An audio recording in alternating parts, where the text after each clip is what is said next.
Hi, everyone. Um, it's Monday night, and usually we have Factor on Monday nights, but due to a lot of the regulations that are going on in Ohio and in the country, we weren't able to have our usual meeting. And tonight was a lead night. We had someone that was going to share their story. So obviously, we'll be having that person come and share their story at a later date. But since there's not a lot of meetings going on right now, I thought I would jump on here and share a little bit of my story, just so that people have something to tune into, and make comments or ask questions. So I will share a bit of my story. I am from Tiffin, Ohio. I am 38 years old. My addiction didn't start until a little bit later in life, in my late 20s. It started with a prescription from the doctor, and it quickly progressed from there. Really, from the first time that I used opiates, even though it was a prescription, I knew that it was something different for me. It changed how I felt. I thought it gave me energy and made me happier in life, but really, I think ultimately what it was doing was numbing the pain that I was already going through. I had been through so many things already in my life, and the feeling of the numbing of the opiates for me felt like happiness. So I continued to use them, and when the prescriptions ran out, I found ways to buy them. Did I know it was wrong? Yeah, I would say I probably knew that it wasn't right. Did I know it was illegal? I'm not sure at that time that I did. I don't think I cared, because it felt right to me at the time. It was the best I think I had ever felt, and I wasn't willing to lose that. So very quickly, I dove into a life of prescription medications, and it was kind of a spiral from there. Children's Services came into my life within the year that I was using prescriptions, and placed a lot of stipulations with my kids. They removed them and put them in foster care because I was no longer taking care of them. I wasn't even taking care of myself, honestly, and I hadn't even gotten to the worst of my addiction yet. So I tried to work the program for Children's Services. I really did. And I also tried very hard to stay clean, but I didn't even know what that was. I didn't know, I'd never heard the word recovery, and I didn't really think I had a problem. And there was no one kind of leading the way for me that I could watch and see, hey, maybe I should be doing those things. I was just kind of flying blind. So I would have periods of sobriety, and then I would fail again. For about a year and a half, I watched my kids get shuffled back and forth between visits. And every time they would leave me, they would cry, and I would cry, and it was hard. And then later on down the road, they no longer were crying when they were leaving me. They were crying when they were coming to see me. And that made it even harder. The last visits I had with my kids, I felt like I had failed them so much that they no longer knew who I was or wanted to be with me anymore. And that wasn't a life that I wanted for my kids. I wanted them to have a good and happy life, and I wanted to break the cycle for them. It was a really hard time at the end of my time having my children. I had a looming week-long deposition coming for my kids, and I did not want to lose them. I wanted to do everything I could to keep them, and I wasn't making the right decisions. In the end, I don't know what changed in my mind or what made me make the decision, but I did come to the realization that I was not able to care for my kids. There was nothing more I could do for them, and I didn't see an end in sight. All I saw was a future of pain and more using, and I didn't want that for my kids. I knew they were with people that were taking care of them, and I didn't want them to go down the road with me. I also knew that letting them go would be really painful for me. the worst pain of my life. And I knew it would be painful for my kids, but I also knew that eventually they would be happier. So I made the decision to give them up and place them for adoption. Signed my rights over to the state, and I walked out of the courtroom. Within days, I was using heroin and crack cocaine daily. I lost my home. I lost my job. I lost my license. I lost my car. I lost the rest of what family I had. And I lost my freedom. I spent the next 3 to 4 years in and out of county jails, homeless at times, using every day, spending my time in houses filled with drug users and drug dealers, putting myself in extremely dangerous situations just to get that next high.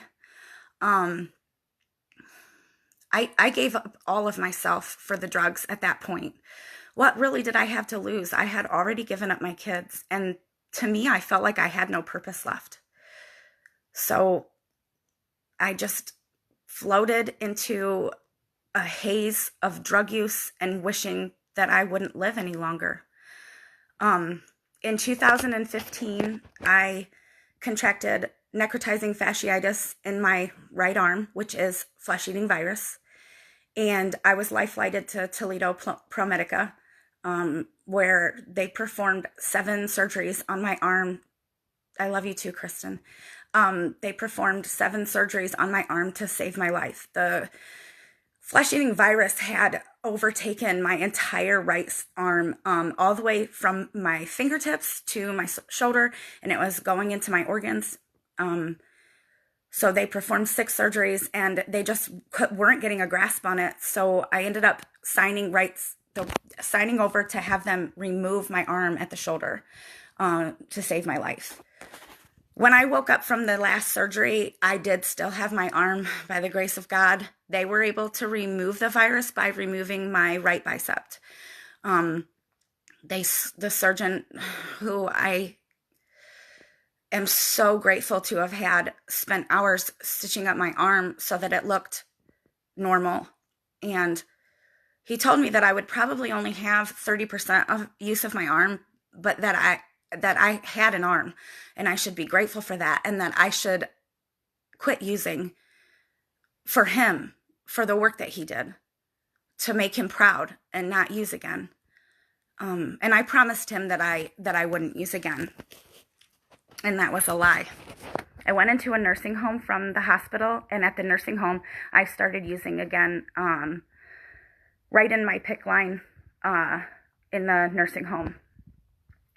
Not one of my proudest moments. I honestly don't think that I could handle the pain that I was going through, and using was the only thing that was blocking that out.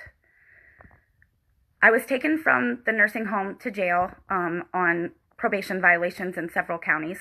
So I went to Fremont, and they released me from probation and made me serve my time.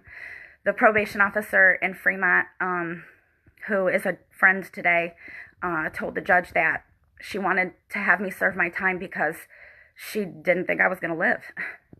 And there was nothing more they could do for me. They sent me to Richland County, and I sat in Richland County Jail for 5 months, and I went to Cliff Skeen CBCF in Akron for 6 months. So I was a year clean when I came out, and I had worked a recovery program while I was in Akron. And when I came home, I relapsed 3 days later. I think why it didn't work for me at CBCF was because although the addiction program is strong, I was not honest. Any of the people at Cliff Skeen that I had children. I didn't even tell them, sorry, I had to plug in my phone. I didn't even tell them that I had gone through any past trauma. I didn't tell them that I had kids. And I didn't tell them that I had given them up for adoption. So while I was working a really great recovery program there, I wasn't dealing with any of my past traumas. So when I came home, it was like a tornado hit me with all of the feelings and emotions of being home with my family and not having my kids and overwhelmingness of having all of these fines in different counties to pay off. And I just couldn't do it. So I relapsed 3 days later, and I drove from Bloomville, Ohio to Mansfield and used. And on the way home, I crashed my mother's car. I blew a gas line on the left side of the road and hit a tree, spun across the road, and went into a house on the right side of the road. That was actually the last charge that I ever got, and it was an OVI. I was put in Judge Rep's courtroom. I did okay on probation for a while, but I still wasn't being honest. I was getting away with things when I could and not telling the truth. So eventually I relapsed again. And just like they say, my last relapse was the worst. 2 months of couch surfing in dingy places, walking the streets in Fremont overnight, high,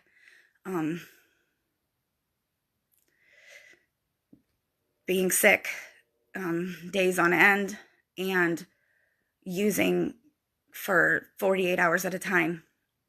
I was really sick. And it was the worst it had been yet. The last time that I was arrested, I was found in the Arby's parking lot in Fremont, Ohio, in the passenger seat of a car with another person. We were both kind of coming in and out of consciousness. When the police knocked on the door and finally made sure I was okay, he took me to jail on a warrant in Seneca County for probation. I went in front of Judge Rep and I begged him to let me out. I think I even said, like, I have to get to my job, and I didn't have a job. I didn't even have anywhere to go. And he told me, no, I'm not letting you out. We tried it your way and it didn't work. Now we're going to try it my way. And he left me in jail for 30 days and he sentenced me to the Vivitrol shot, which I was highly against before that, probably because of my reservations. I didn't really know anything about it. I just knew I didn't want it. So when I got the Vivitrol shot and got out, there was a new program starting in Tiffin called the Pivot Drug Court Program, and it was brand new. No one was in it, and it was voluntary. But something had changed in me. I was just so tired. I was so embarrassed, tired.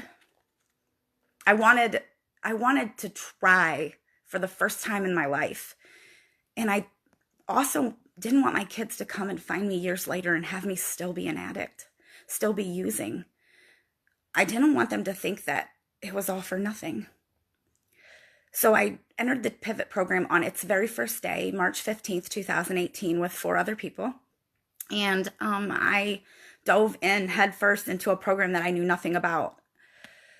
They give you a caseworker and they work with you on your personal things. And really quickly, I was able to get a job and an apartment and my license back and a car. Over a year, I completely changed my life. And it just seemed like every week when something good would happen, it would drive me to do better. And it was hard. The first 6 months, I remember laying in bed at night, just like clenching my fists because I wanted to use so bad. And I was just so desperately craving it and not knowing what to do or who to call. So I started going to meetings, and the meetings really helped. They really helped because I learned that there was people there that were feeling the same thing I was feeling. So the nights became fewer and further between. And I started being able to handle the cravings more. It's not overnight. It doesn't happen right away, but it does happen. And it started to get easier for me. And in the second year, it got even easier. The fight will always be there. The fight is never going to go away because I will always want to use. I will always want to numb that pain. Because it's been 8 years since I've seen my kids. But the fight to not use has got to be stronger. And that takes work. I have to work at it every day, just like everyone else. Everything isn't always perfect, and sometimes life gets you down, and sometimes you just want to stay in bed and cry. But you get up anyway, and you fight for that one day, and the next day, you do it again. And sooner or later, it's 2 years later, and you have your life back. I hope this gives people some hope for the future. I'm really proud of everyone, I'm proud of so many people in Seneca County for the fight in them and the willingness and open-mindedness, and the people that I know that are working really hard in their recovery, because I know how hard it is. I lived it and I'm still living it, and so are you. And I can't wait until I see more and more people standing up and saying, this is me, this is my recovery, this is how I did it, and you can do it too. Because everyone can. I know there's so many questions in the air right now about the nation and the coronavirus and what people are going to do without meetings and their support, but we're still here. We're all still here. The Factor phone is on. All of us are here. I always answer messages when I get to them. I always answer messages. And we love you. This is for the person that's watching that doesn't think that anyone loves them. We love you. I hope you all stay clean during this very scary time. And if you need something, you reach out. We'll be waiting. Good night.